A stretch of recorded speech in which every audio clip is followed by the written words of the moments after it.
When most people think of traveling to Brazil, they probably think of exotic birds, massive waterfalls like Iguazu, world-class soccer, maybe the Redeemer statue, famous sandy beaches like Copacabana, or maybe places like Rio de Janeiro.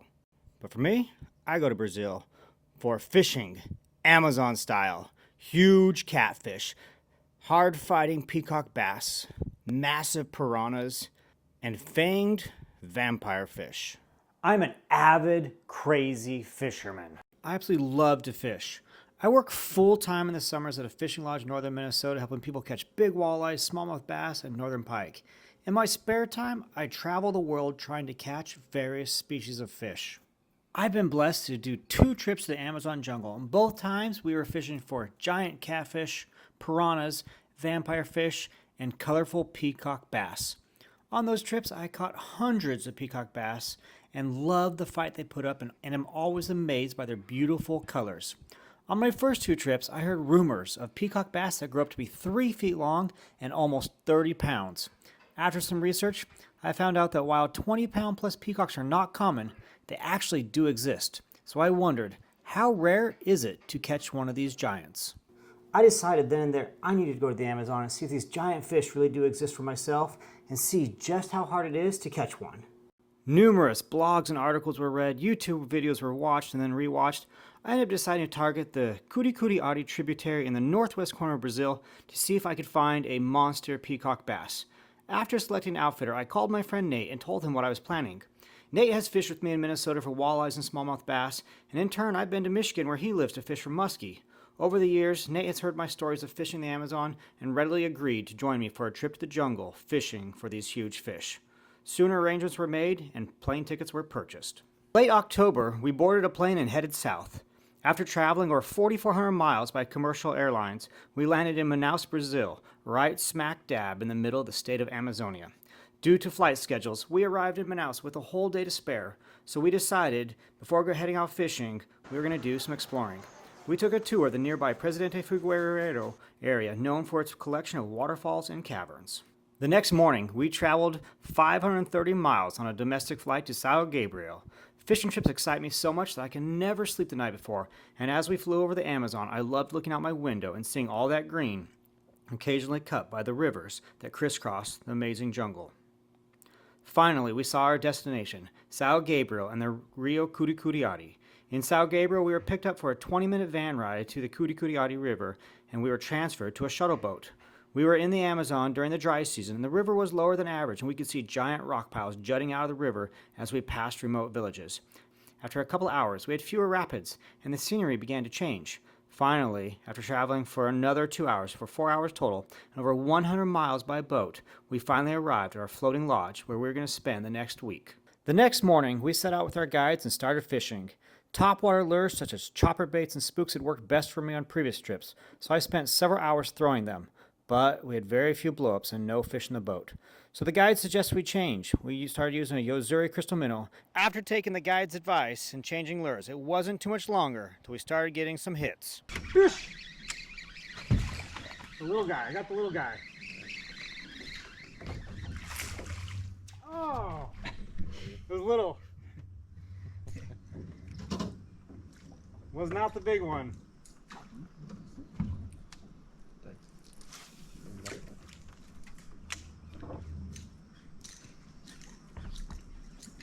Fish!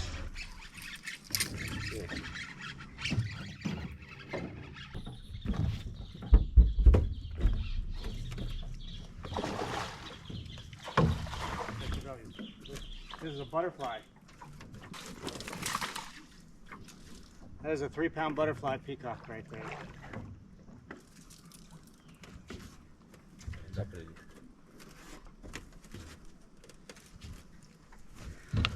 All right. Step on this glass. This is a little guy right here.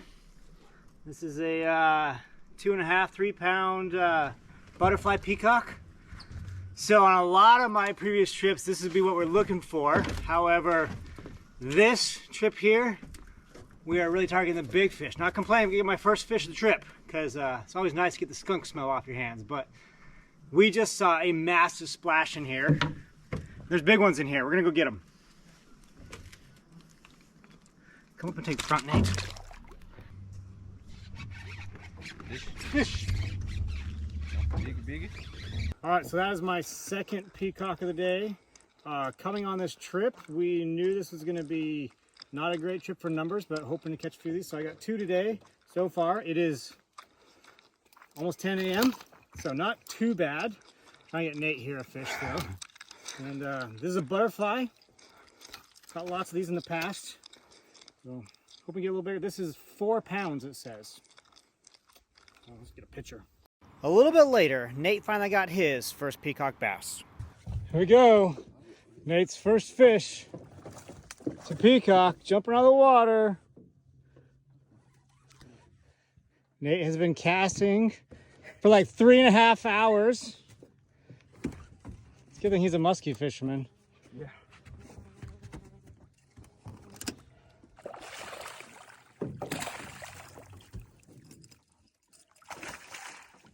All right, the skunk smell's gone. Got one.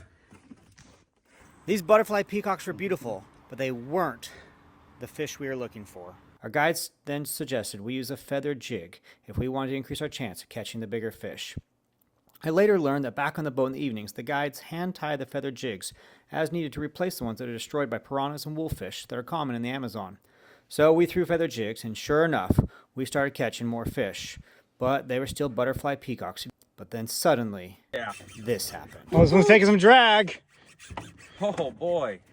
Nate, you might have had the smallest fish so far today, but I think you're moving to the biggest one. Holy balls. It's going to jump way over there. Oh, this way. Keep it there. He's still on. He's coming towards us. Here we go. Nate's in the house. Actually, you're not in the house. You're in the middle of the jungle. Come on. This is what we came all that way for. All those flights. That 4-hour-plus boat ride. The chance at landing. Nice peacock bass.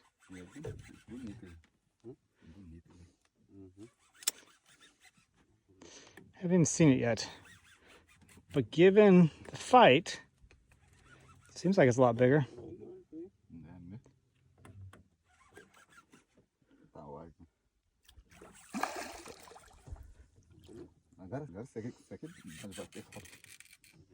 Still fighting. Oh!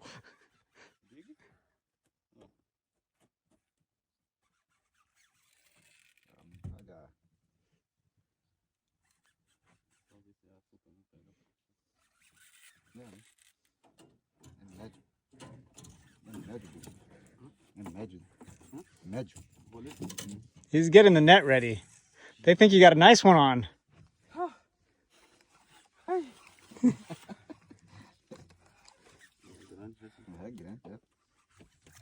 Oh, it looks like a good one. aTucunare? Yeah. It's asu. It's a 3-bar. This is the species we came for. It all comes down to the netting job. Are you nervous, Nate? Yes. Oh, look at that thing. It's a good one. Oh, man. Oh, oh, yeah. Look at that thing. You just went double digits. Oh. All those hours of casting. Nate's had the most misses so far. Oh boy. He's gonna put you on the shore for the picture. Well, you got my personal best beat already on the peacock bass. First day, rookie comes in. Well done. Dude, my heart's pounding. Oh yeah, I'll bet. You like didn't say anything. I knew you were nervous. Dude, that was one of the hardest fighting fish I've ever I'm sure, caught, man. Holy cow. Peacocks. I hooked it there, and did you see it? Yeah, I saw it running and going all over. I'm like, oh, please don't get off. You're only going to get so many shots at these things.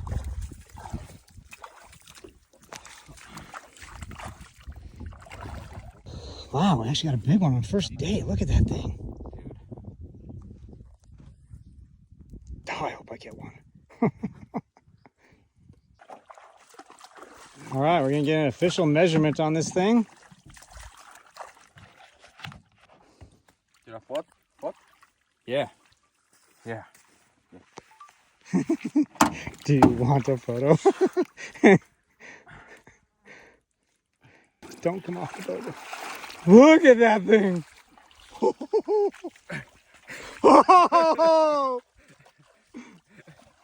You're definitely in the double digit club.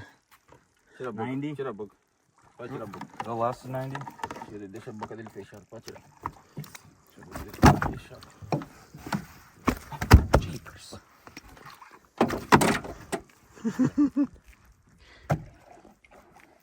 Good. Oi. Almost 88. 88. 88. 88 centimeters. That is 21 centimeters bigger than my biggest ever. Thank you, Lord. Thank you, Jesus. Dude. Thanks, Adam. That is so awesome. What a fish. Known as the 3-bar peacock or speckled peacock, the cichlid tomensis is the largest of the 16 peacock bass species. This one was almost 35 inches long, and we estimated the weight to be in the mid 20-pound range. Unfreaking believable. I thought to myself, can it really be this easy? First day, and Nate had already landed a huge peacock bass. Talk about a mega fish. Starting to think it might be easy, we continued to fish. We could not have been more wrong. Hours of casting and several more butterfly peacocks were landed that day, but no more aTucunare Sioux, as the locals called the giant peacocks. As the sun was setting, we returned to the boat and enjoyed another wonderful meal. What is the boat like? Well, we each have our own rooms with private bathrooms, and there's a dining area where all our meals are served. Upstairs is a bar and open-air lounge for telling stories and watching the river float by. After fishing for 11 plus hours in extreme sun and upper 90-degree temperatures, I was exhausted and headed for bed. That night, as the stars came out, I dreamt of lifting my arms in triumph and holding up a big peacock bass like Nate had done that day. Day 2, we fished hard all day. Lagoons and smaller tributaries were pounded with casts. Sandbars and points were combed with our jigs. Several more very nice butterfly peacocks were landed, but 5 hours into the day, no sign of the 3-bar peacock. You know what I mean? Yeah. Nate's hooked up with one. I just barely put one in the water. Put one back in. And Nate had a good hit, but it dove under this tree here. It's been pretty slow today, but then we went in this little channel. Wasn't great inside the lagoon, but the channel and the channel mouth has been really good.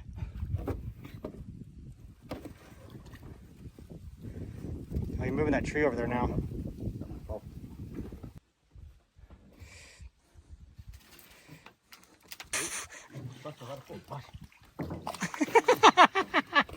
Oh my goodness.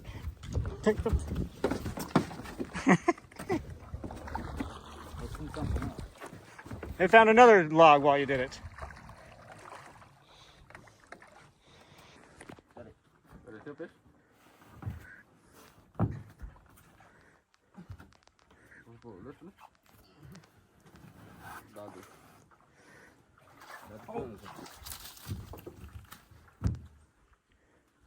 Oh, cut the line.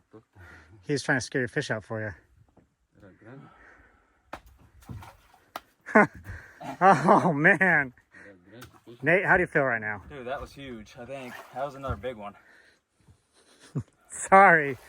Oh, man.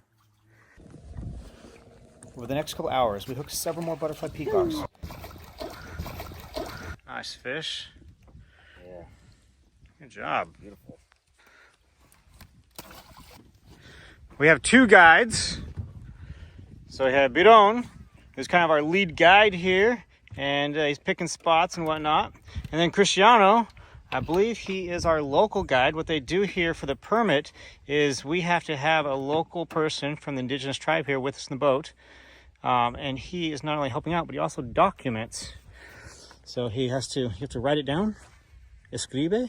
Mm-hmm. Yeah. You write down this little piece of paper. It's here in the tackle box right there. He's keeping track of everything we catch. Getting it out to, yeah, right there. So that's his job in the boat. So those are our two guides. And then toward the end of the day, I finally had a bigger hit. Oh, I got a problem. Go.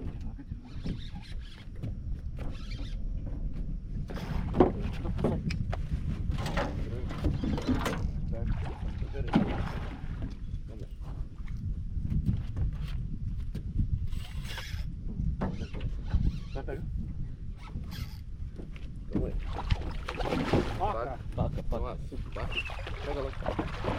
Oh! Good job! This one comes in at 8 pounds. This is what they call a Paca, because of the dots on it.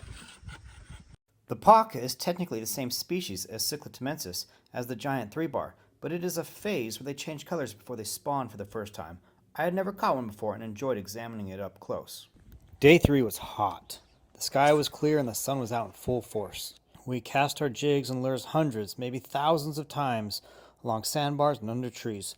Looking in the water, I could see small fish around each sand point. This is why we caught so many butterfly peacocks near sandbars. Sure enough, all day we continued to catch the beautiful butterfly peacocks, but no large 3-bars. Since most of the fish were hooked near shore, we found ourselves casting at any and every piece of structure we could see in the water. Quickly, we learned that for every tree and branch we could see above the water line, even more were underwater where we couldn't see. Our guides were great. Every time we snagged, they helped us get unsnagged, even jumping in to retrieve snagged hooks deep in the water. Day 4 was more of the same. Lots of butterfly peacocks and no Cyclotamensis. But rather than pull over in the shade for a packed lunch, today our guides took us to a sandy beach where we met up with the other boats, and the guides barbecued steaks, sausages, and fish for us. The food was amazing, and after lunch we decided to change things up a bit. Rather than just continue to pound the shorelines frustrated that we weren't finding the fish we wanted, we decided to shake things up and see what other species of fish we could catch. Whereas Nate had never been fishing the Amazon, he was quite excited as he landed a wolffish and a bicuda. Oh, it's a new species for you. Yes. Yes. Get a wolffish. I got a wolffish. All right, Nate's got a new species. It's a traída wolffish. Take a look at the teeth on this thing. There you go. Don't let that thing get your finger. No. Using cut-up wolffish, we decided to see if we could catch a catfish in the deep eddies of the river. It didn't take long for something to hit our line. A few minutes after we let Nate's Pita Iba go, my line also got hit. There you go. Can I have my pole back at him? There you go.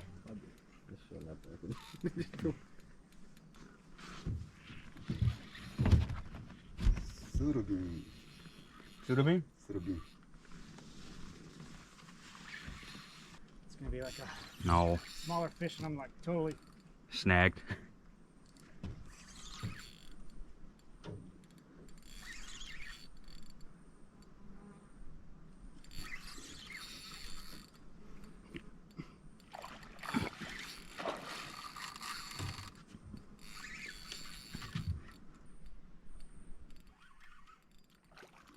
It's one of those, but it's not huge. Surubim? Surubim. I don't know. That thing looks huge to me.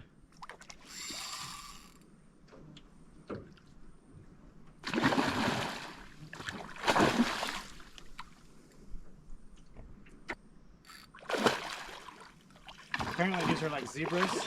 Every single one's got a unique pattern.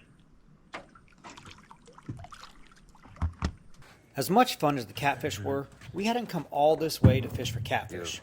We talked with our guides, and for day 5, we decided to travel as far as we could upriver to see if we could find some 3-bar peacock bass. We left just before sunrise and headed upstream. After 2.5 hours of driving, we found a remote satellite camp, refueled, and continued for another hour. The conditions looked perfect. Lots of sandbars, shallow lagoons, and tributaries with slow current mixing into the main river. Excitement had never been higher. I wondered, would this be the day I finally hook into one of these elusive fish? Cast after cast, we worked the area. Dozens of beautiful butterfly peacocks were landed. We noticed that many of them were larger than the fish we've been catching, whereas downriver we had caught mostly 3-pounders with a few 4-pounders mixed in. Up here we were catching lots of 5-pounders and several pushing 6 pounds. But after several hours of fishing, no 3-bar peacocks. No aTucunare asu. Knowing we had a long way to go back and not wanting to run the river in the dark, we left, having caught a lot of fish, but feeling somewhat dejected. On day 6, we headed downstream near where we fished the first couple days. Lots of fish again, lots of action, more butterfly peacocks. As the day ended, a disappointing realization came over me. I would not be adding my name to the list of anglers who have been fortunate to land a 20-pound peacock bass. I hadn't even caught a single 3-bar the entire week. Why? I don't think I'm a bad fisherman. Were the conditions bad? Maybe. The waters are extremely low right now in Brazil and water temperatures are above normal. But 6 straight days of 11 hours of fishing, and while I'd caught dozens of fish, not one of them were the one I'd hoped to catch. I couldn't help but be somewhat disappointed. I had more questions than answers. Looking around at the fading colors and the sights of the jungle, I do not regret coming here. This week, I had enjoyed a great week in the jungle with a good friend, seeing part of the world that is not accessible to many, and caught dozens of the most beautiful freshwater fish on the planet. This would not be my last time coming to the Amazon. I will need to do some more research and someday try again. Arriving back at the boat, the crew had set up something special for dinner, another outdoor barbecue. This time at night, with lights illuminating the beach, we enjoyed their delicious food as we regaled one another with another day's stories. I realized then, this is why I fish. I don't fish for the trophy. I fish for the opportunity to be outside, away from the grind of daily life, enjoying the beautiful world God created for us. As I sat there enjoying my meal and a Brazilian soft drink, I thought back to my original question, the one that drove me towards this trip. Do massive peacock bass exist? Yes, they do. I had enjoyed a priceless moment to see my friend land one, a memory I doubt either of us will ever forget. Are they easy to catch? No, absolutely not. Nor are they common, but they are out there. And I will be back, and someday I will catch one. Hope keeps me casting.